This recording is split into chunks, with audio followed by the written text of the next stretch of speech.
Ria TV, True FM. Say Ria TV, True FM. On Ria TV, into True FM 96.1.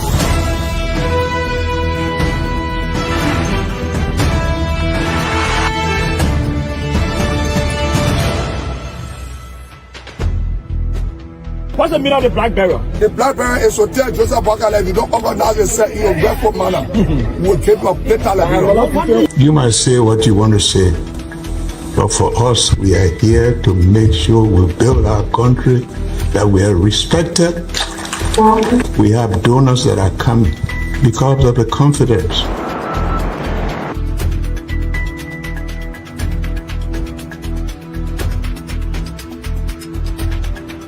Some news summary of 12. My name is Hansen Delta Present. Welcome to News and Analysis 30 minutes of news presentation about Liberia, Africa, and our one world. Presenting this newscast is proudly sponsored by Orange Liberia and EcoBank Liberia Limited.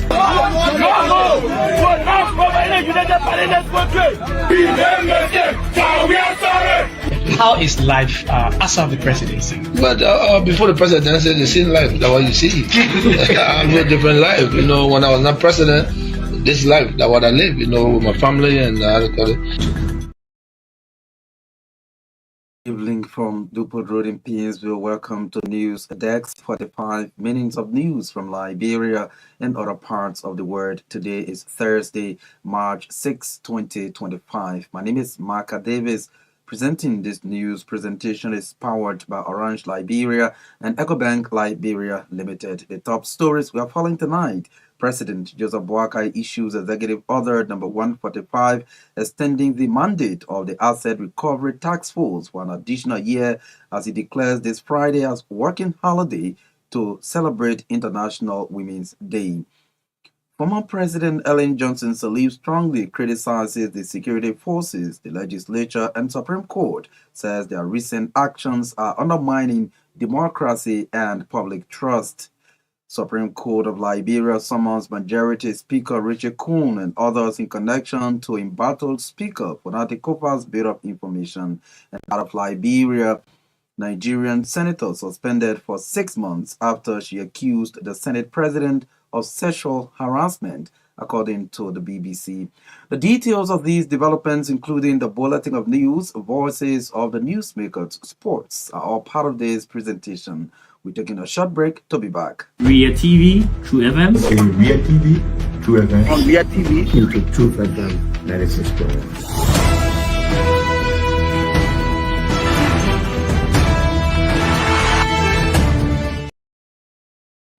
Well, thanks for rejoining us. Up next is the bulletin of news with Naketa Roberts. Good evening. Good evening, Marka. Good evening, everyone. President Joseph Boakai has issued Executive Order number 145 amending and renewing Executive Order number 126 to extend the mandate of the Asset Recovery Task Force for an additional year. Executive Order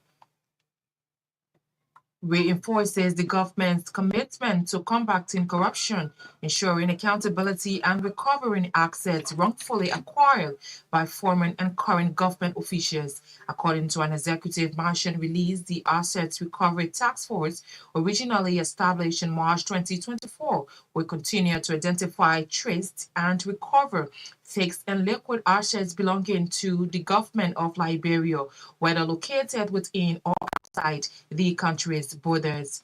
Key highlights of Executive Order number 145, including extension of the Asset Recovery Task Force for another calendar year to complete its mandate.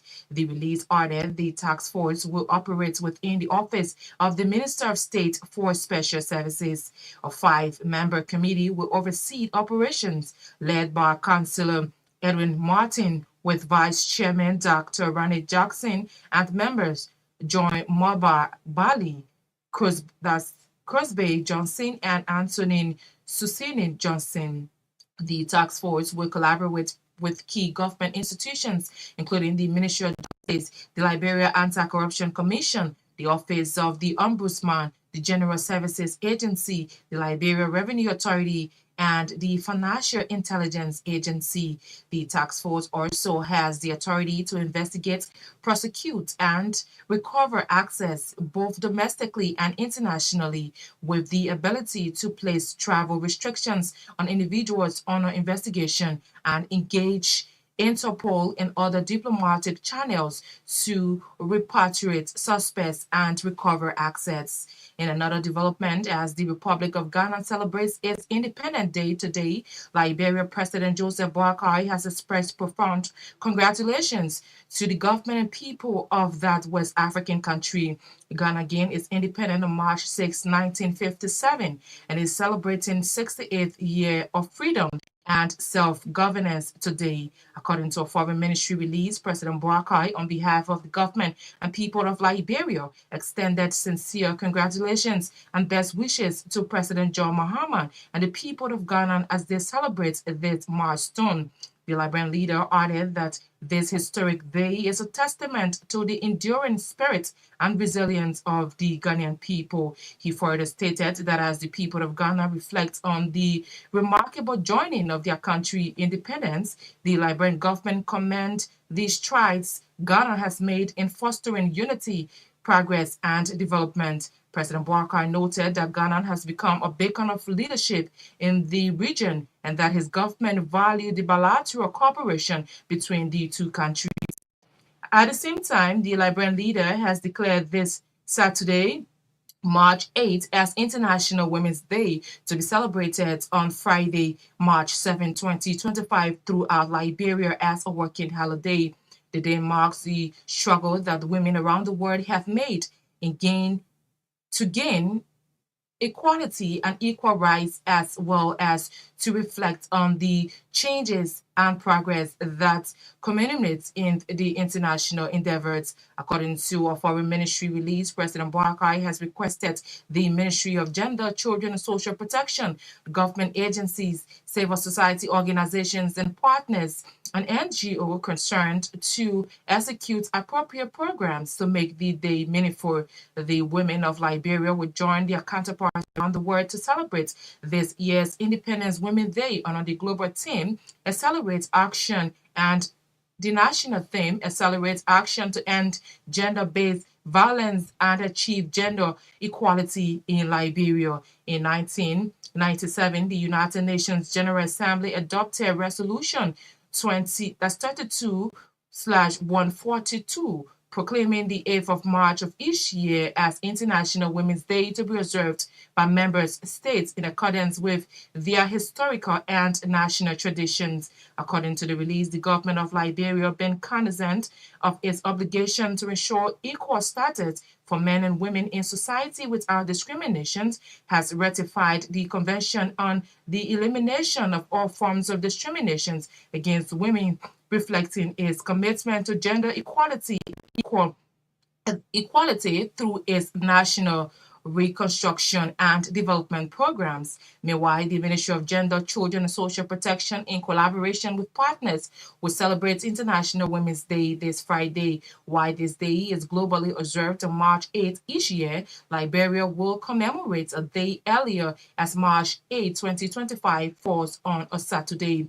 This year's global theme for International Women's Day is Accelerate Action, while Liberia national team is Accelerating Action to End GBV and achieve gender equality in Liberia. The celebration aims to raise awareness and mobilize national stakeholders, partners, and citizens to take collective actions in eliminating gender-based violence and promoting gender equality. According to a gender ministry release, these efforts are crucial to creating transformative change in the lives of women and girls across Liberia. The 2025 International Women's Day celebration focuses on galvanizing actions and deepening the conversation on gender inequality, reproductive rights, and the persistent violence faced by women and girls. It also highlights the importance of achieving lasting systemic change to ensure equal rights, protection, and participation of women and girls in all aspects of society. The International Women's Day celebration will begin with a parade from the Ministry of Health, commencing at 8 o'clock a.m. to the EJS Ministerial Complex, where an official indoor program will be held. Former President Ellen Johnson Sirleaf has strongly criticized the country's security forces, legislature, and Supreme Court, warning that their actions are undermining democracy and public trust. Speaking at the Summit for Democracy and Political Accountability on Wednesday in Monrovia, former President Sirleaf condemned recent public disputes among state securities agencies, emphasizing that such inflicting undermines the primary duty to protect citizens. Her remarks comes amid recent public shuffle between some officials of the Liberian National Police and the Armed Forces of Liberia, raising concerns about the effectiveness of law enforcement and public safety. She also criticized the impasse at the legislature and called for the displays of sound leadership to move the country forward. The Supreme Court has finally issued the rates in connection to the Bill of Information filed by the Barbados House Speaker, Councillor Fonati Kofa, following a month-long delay. The court's March 4th rate, according to RCR judicial correspondent, has instructed Representative Richard Cohn, the purported Speaker of the 55th House of Representatives, and others to file their returns on or before March 14, 2025 at 9 o'clock a.m. The intent of the purported Speaker and others' return to the High Court is to show cause why Barbados Speaker Kofa's request as prayed for should not be granted as provided by law. Councillor Fonati Kofa's Bill of Information is seeking an interpretation from the High Court's recent judgment regarding the impasse at the House of Representatives. Councillor Kofa's application to the court was triggered by Justice Minister Oswald Twest's interpretation of the Supreme Court's ruling to President Joseph Boakai, which led to the executive branch doing business with the majority bloc headed by Representative Richard Cohn as Speaker. Our judicial correspondent further revealed that the High Court's rate comes a day after Associate Justice Yami Wisse said the court could not attend President Boakai's annual address at Capitol Hill because the current sitting of the majority bloc on Representative Cohn is illegal. In another news, the presiding justice in chamber at the Supreme Court has placed a stay order on the trial of former Finance Minister Samuel Tuwe and 4 others. Associate Justice Sianen Clinton Johnson has also cited prosecutors and defense lawyers for a legal conference on Monday, March 10, 2025, in connection to ex-Finance Minister Samuel Tuwe and 4 others' corruption case at the Criminal Court C. Associate Justice Sianen Clinton Johnson on March 6, 2025, citation to the both parties' lawyers, according to RCR judicial correspondent, did not place order on 12 and other criminal case as being reported by some media institutions. Judge Clinton Johnson pending legal conference was triggered by a petition for a rate of prohibition filed by ex-Finance Minister Samuel Tuwe and 4 others seeking to stop Judge Roosevelt Willis from hearing their corruption case on grounds that they acted under the order of former President George Weah and the National Security Council. As such, they are immune from prosecution under the 1986 Constitution.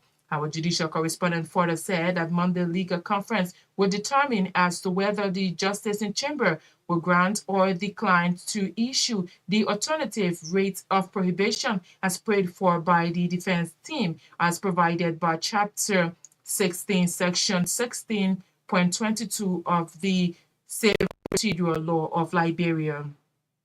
Vice President Jeremiah Cohn has arrived in the United States, marking the beginning of his participation in the 10th Powering Africa Summit. Upon his arrival, Vice President Cohn was warmly welcomed by Isaac Senior, Charity Affairs intern of the Embassy of Liberia in Washington. According to a departure from Washington, the visit signifies an important step for Liberia in promoting energy accessibility and fostering partnerships with global leaders. Ahead of the summit, the vice president would engage in a consultative meeting with leaders of Liberia organizations based in the Washington, D.C., Virginia, and Maryland areas. This meeting, scheduled to strengthen ties with the diaspora, highlights the vice president's commitment to community-based dialogue and collaborative progress. This Thursday, March 6th, Vice President Kwon will attend key sections of the Energy Summit, which will feature a keynote address by acting U.S. Secretary of Energy Chris Wright. During the summit, the Vice President is slated to present a paper on U.S.-Africa bilateral partnership in a section on Africa leadership, emphasizing Liberia's initiatives to secure foreign investment and support the nation's transformation agenda.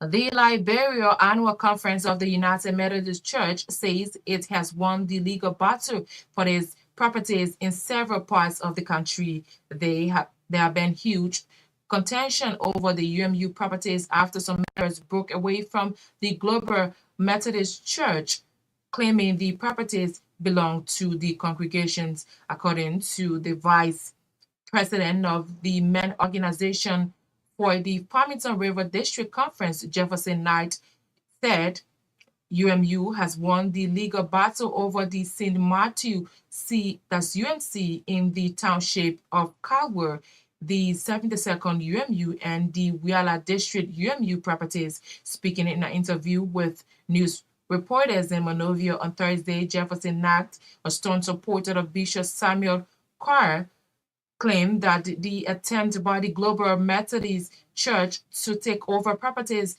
and churches from the Liberia Annual Conference of the United Methodist Church is a scam. Knight is therefore calling on members of the Global Methodist Church to do the honorable thing by going out to evangelize, procure, and construct their churches rather than seizing the ones owned by the Liberia Annual Conference of the United Methodist Church.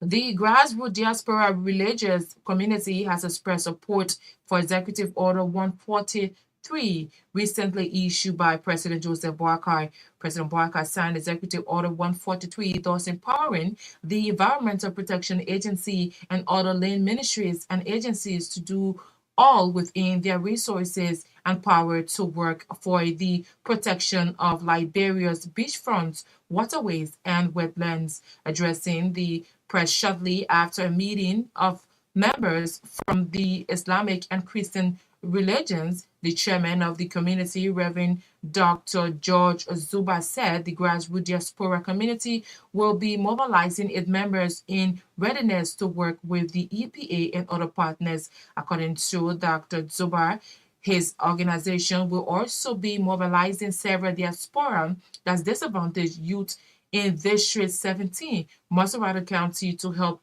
ensure the objectives of Executive Order 143 are achieved.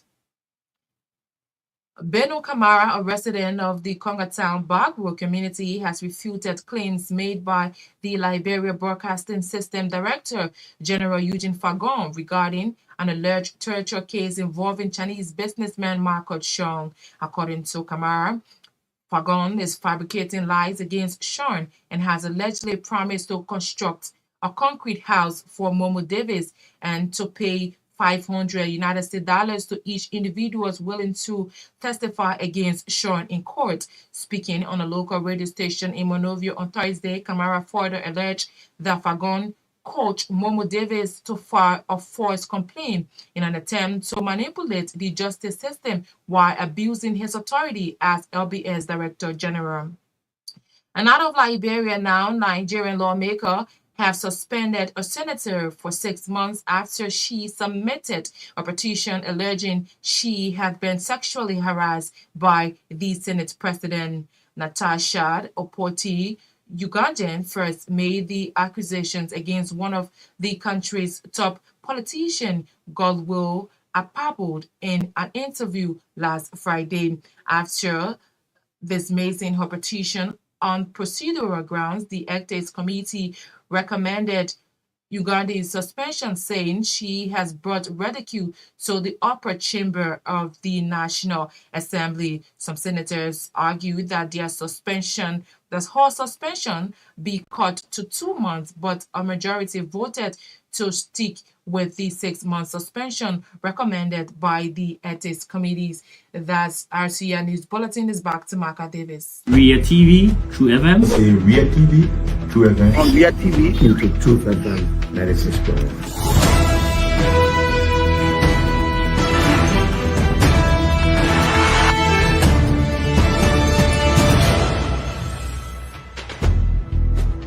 What's the meaning of the black barrel? The black barrel is to tell Joseph Bakala if you don't organize yourself in a respectful manner, we'll take your later level. You might say what you want to say, but for us, we are here to make sure we build our country, that we are respected. We have donors that are coming because of the confidence.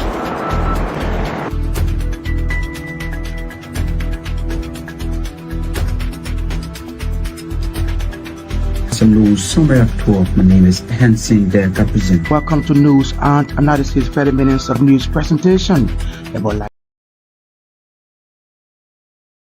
News bulletin tonight. It is a regular feature on News Dex.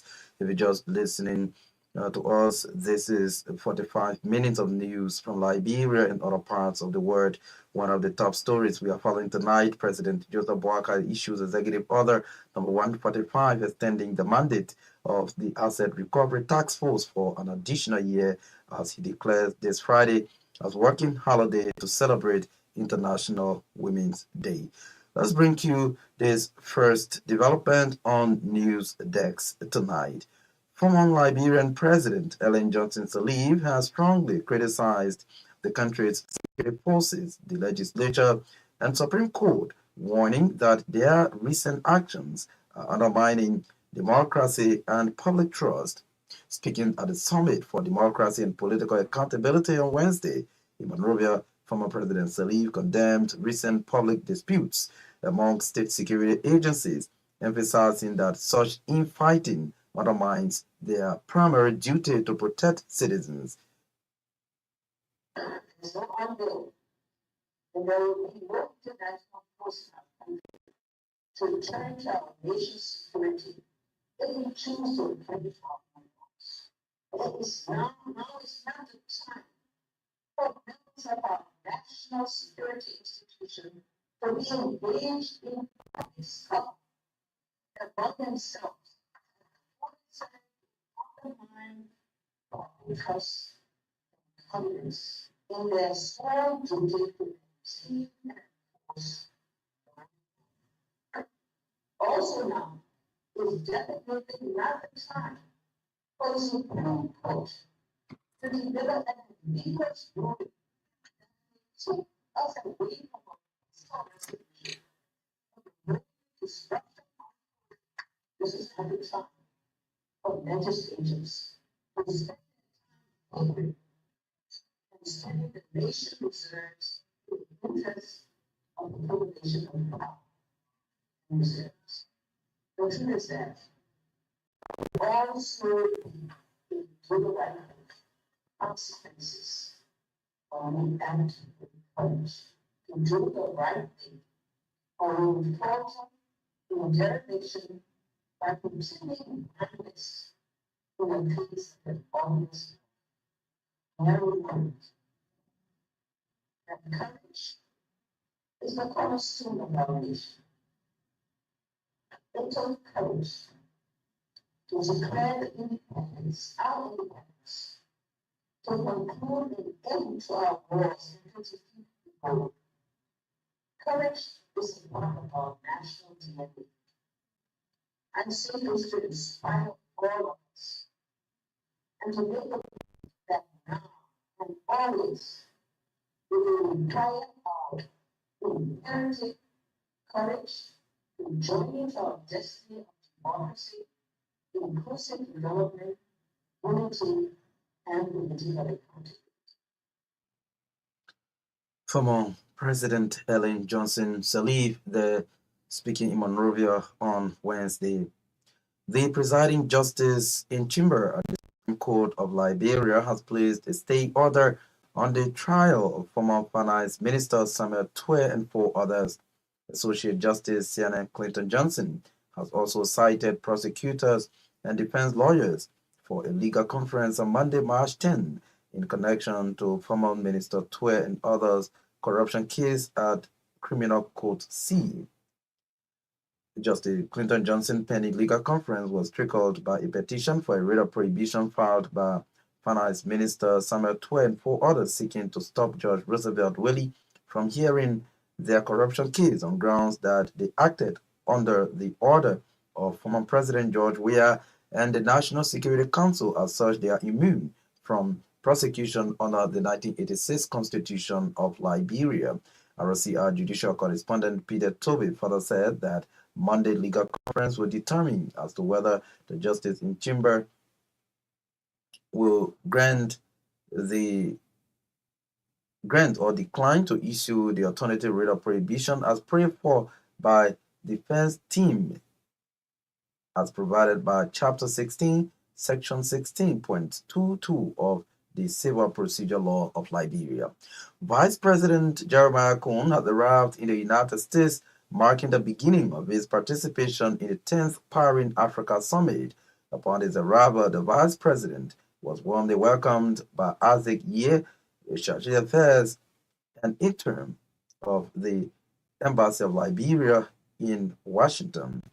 On Thursday, March 6, Vice President Cohn attended key sections of the Energy Summit where he made these remarks. The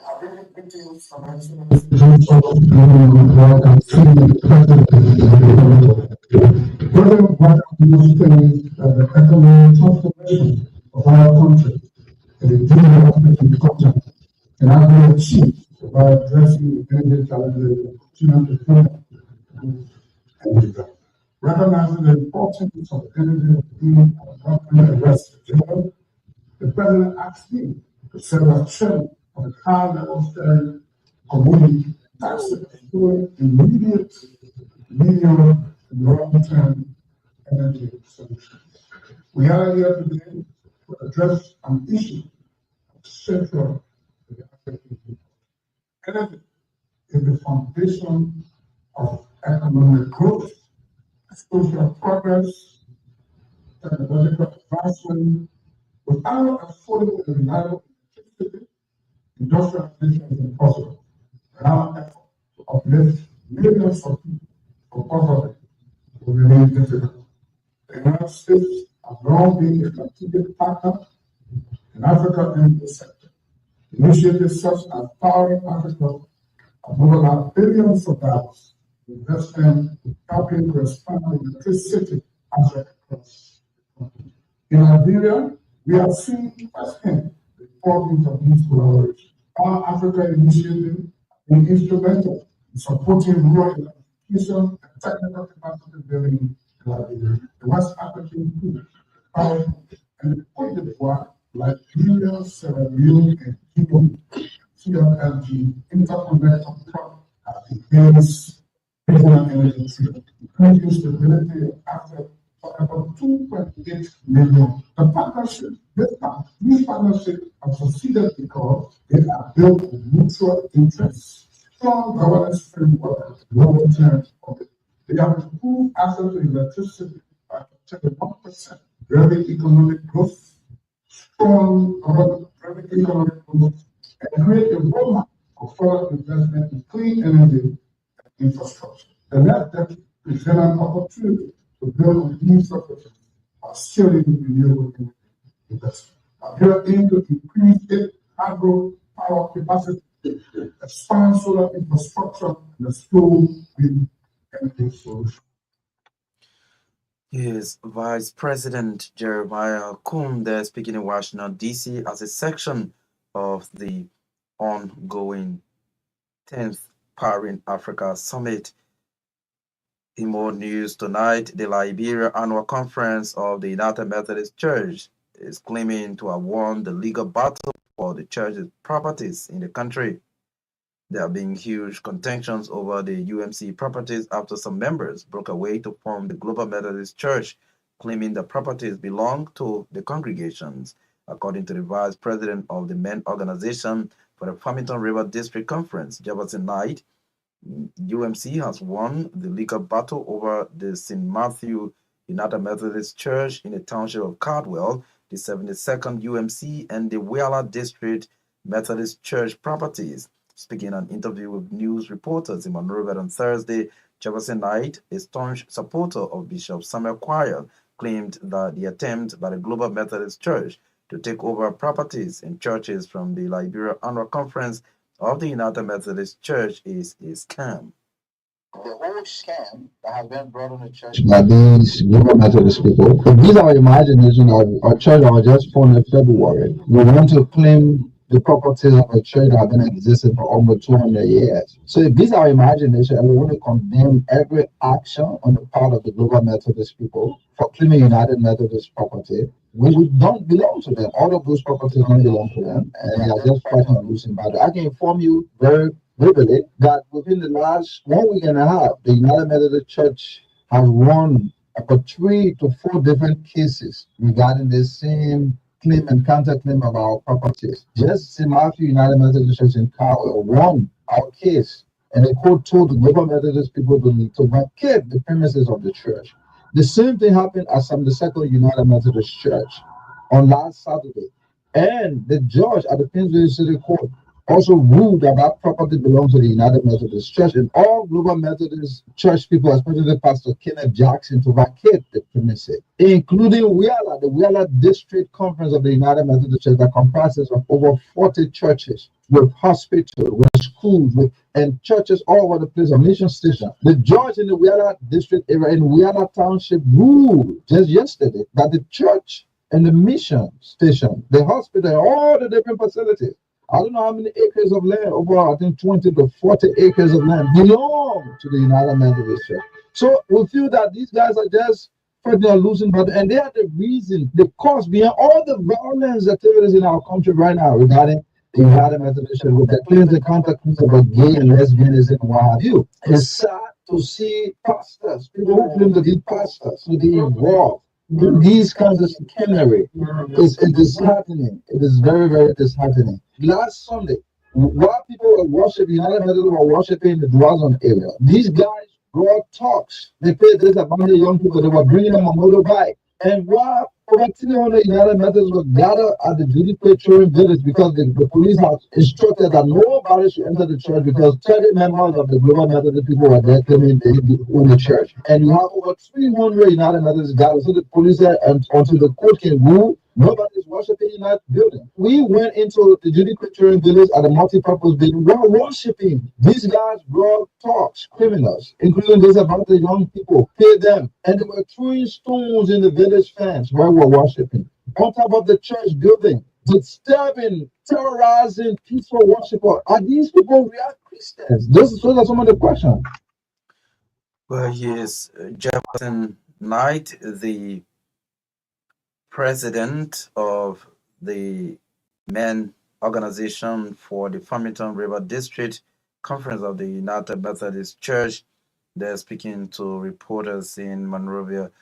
We've little past the half-hour mark. This is a reminder you are listening to News Desk, 45 minutes of news prepared by the News and Current Affairs Department here at the Renaissance Communications Incorporated. The top stories we are following tonight: President Joseph Boakai issues Executive Order number 145, extending the mandate of the Asset Recovery Task Force for an additional year, as he declares this Friday as working holiday to celebrate International Women's Day. Former President Ellen Johnson Sirleaf strongly criticizes the security forces. The legislature and Supreme Court says their recent actions are undermining democracy and public trust. Supreme Court of Liberia summons Majority Speaker Richard Combs and others in connection to embattled Speaker Fonati Kopa's bill of information at the Supreme Court. And off the home front, Nigerian senator suspended for 6 months after she accused the Senate president of sexual harassment. Let's take a short break and be right back.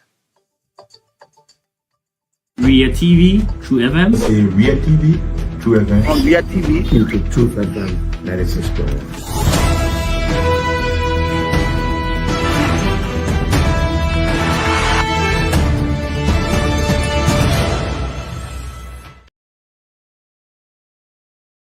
on the news program, and those of you who are also following News Desk live on Real TV, including Noah Joa, who is also following from Campley in Nimba County, Isaac Gadier, who is also following, William Kruman, also Silas Wanier, as well as Johnson Freeman. Thanks to all of you for joining us tonight.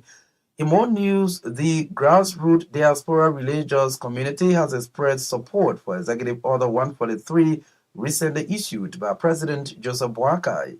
President Boakai signed Executive Order 143, thus empowering the Environmental Protection Agency and other line ministries and agencies to do all within their resources and power to work for the protection of Liberia's beachfronts, waterways, and wetlands. The press shortly after a meeting of members from the Islamic and Christian religions, the chairman of the community, Reverend Dr. George Zoba, said the grassroots diaspora community will be mobilizing its members in readiness to work with the EPS and other partners. I was supporting to the pronouncement made by the President, His Excellency Joseph Boakai, launching of the task force to help to protect the coastal and wetland ecosystem. We want to pledge our increasing support to him, and we want to make ourselves available in the state of the African diaspora, the grassroots, so that we can implement the task force activities in all of the grassroots community in Nigeria. We want to work along with the Environmental Protection Agency that he has already set up. Dr. Emmanuel Gaparo, who is the Executive Director and the CEO.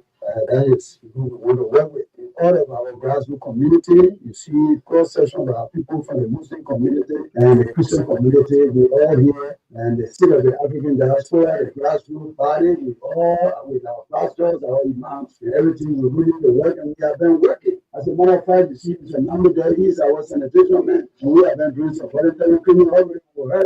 So we're ready to work. We're ready to move to the beach community to target the plastic bags and all of the dirt and the garbage you see in the community. And moreover, we are also working with the Zogo to change them to what we call a community of new friends. So we have Dr. Goba, who is a tree psychology and organiology that will help us to do a professional thing to help our brothers and sisters so that we can also clean them up. We're not just cleaning the ground and lead the people. We want to do everything together simultaneously and work on the physical body of our people, medically and otherwise, so that at the end of the day, Nigeria will be a country that the world and Nigeria is proud of. The voice of Reverend Dr. George Zoba, the chairman of the grassroots diaspora religious community, there speaking to reporters in Monrovia. Bendu Kamara, a resident of the Congotown Back Road community, has refuted claims made by Liberia Broadcasting System Director General Eugene regarding an alleged torture case involving Chinese businessman Michael Shio. According to Kamara, Fagon is fabricating lies against Shio and had allegedly promised to construct a concrete house for Momo David, the victim, and to pay $500 to each individual willing to testify against Shio in court. Speaking on a local radio station in Monrovia on Thursday, Bendu Kamara further alleged that Fagon coached Momo David to file a false complaint in an attempt to manipulate the justice system while abusing his authority as LBS Director General. The family, we want to go. I just see that I have everything I got to know. I have to see. I don't know when it comes to most. I don't know when it comes to most. And when you went there to hold program, the road set there, what to say? I don't know what's more. No, that is here. It's not going to go on. It will not be far for us. So say, remember, the people of Siva, because of the quality where you the weather did, that why people you get against me, but they change together now, and they change together to react on it. It was a separate tension. And even the new you could say when you went. The point that he called that day in a year when he asked them any amount of work for them to go to the store in the area for the go for 5 minutes. What to go to Parliament? What a neck on you cook for have I take when the Nama matcha You not know me from nowhere, I'm going from nowhere. Or we say for the truth. As a black because no black on me. Maybe get recognized. For me, I can tell you, you got a yellow t-shirt with blue trouser, with slippers for a fool. You go back to get up. When after that thing happened, and all this said, I've been crying with soul at people in my phone. But they were talking, I keep on all the market. I kept them on my press, I just want to speak to me, speak to me. When you program the people, you go back when you program the correct that they should, you know, when you see that they will go tell the father why the boss should stay. When he come there, they do that why they should stay before you telling the people that you will pay them. Well, she is a resident of the Kongatown Back Road community, Bendu Kamara. They're speaking, however, the LBS Director General is yet to officially respond to the claims coming from the resident of that community. The Ministry of Gender, Children and Social Protection, in collaboration with partners, will celebrate International Women's Day this Friday. While the day is globally observed on March 8 each year, Liberia will commemorate a day earlier, as March 8, 2025 falls on a Saturday. This year's global theme for International Women's Day is Accelerate Action, while Liberia's national theme is Accelerating Action to End GBV and Achieve Gender Equality in Liberia. The celebration aims to raise awareness and mobilize national stakeholders, partners, and citizens to take collective action in eliminating gender-based violence and promoting gender equality. According to a gender ministry release, these efforts are crucial to creating transformative change in the lives of women and girls across Liberia. The 2025 International Women's Day celebration focuses on governance in action and deepening the conversation on gender inequality, reproductive rights, and the persistent violence faced by women and girls. It also highlights the importance of achieving lasting systemic change to ensure equal rights, protection, and participation of women and girls in all aspects of society. The International Women's Day celebration will begin with a parade from the Ministry of Health, commencing at 8 a.m. to the Ellen Johnson Sirleaf Ministerial Complex, where an official indoor program will be held. Well, this is how we love to go home tonight on this presentation of News Dex. But before we take leave of you, these are again the top stories we followed. President Joseph Boakai issues Executive Order number 145, extending the mandate of the Asset Recovery Task Force for an additional year, as he declares this Friday as working holiday to celebrate International Women's Day. Former President Ellen Johnson Sirleaf strongly criticizes the security forces. The legislature and Supreme Court says their recent actions are undermining democracy and public trust. Supreme Court of Liberia summons Majority Speaker Richard Kuhn and others in connection to embattled Speaker Fonati Kopa's bit of information filed before the Supreme Court of Liberia. And off the home front, Nigerian senator suspended for 6 months after she accused the Senate president of sexual harassment, according to the BBC.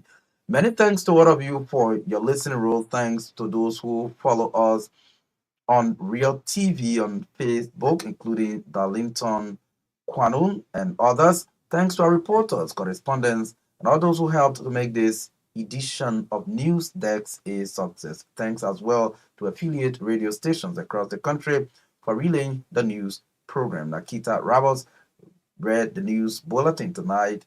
Sorry we could not bring you sports. Kopa Sangasara control and coordinated the sounds. As usual, Myean Torgbean has been behind the cameras carrying us live on Real TV on Facebook. Thanks to our sponsors, Orange Liberia and EcoBank Liberia Limited. I've been your presenter, Marka Davis. Good night. Ria TV, True FM. Say Ria TV, True FM. On Ria TV. Into True FM 96.1.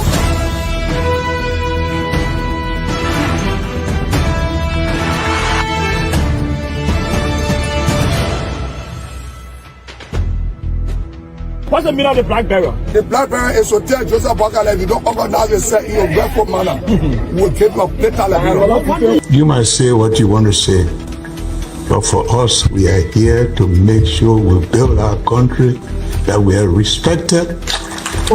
We have donors that are coming because of the confidence.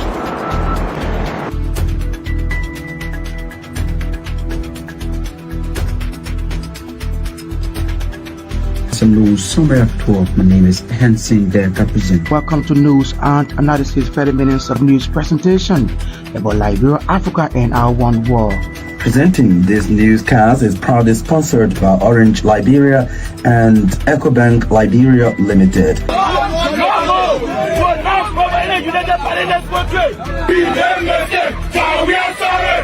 How is life after the presidency? But before the presidency, the same life that what you see. I live a different life. You know, when I was not president, this life that what I live. You know, with my family and I have a lot of interest in the health sector, the educational sector, and the agriculture sector. Roads, connecting roads in this country. We are calling international community to come to intervene for us because, like I just stated previously, we don't know who to trust.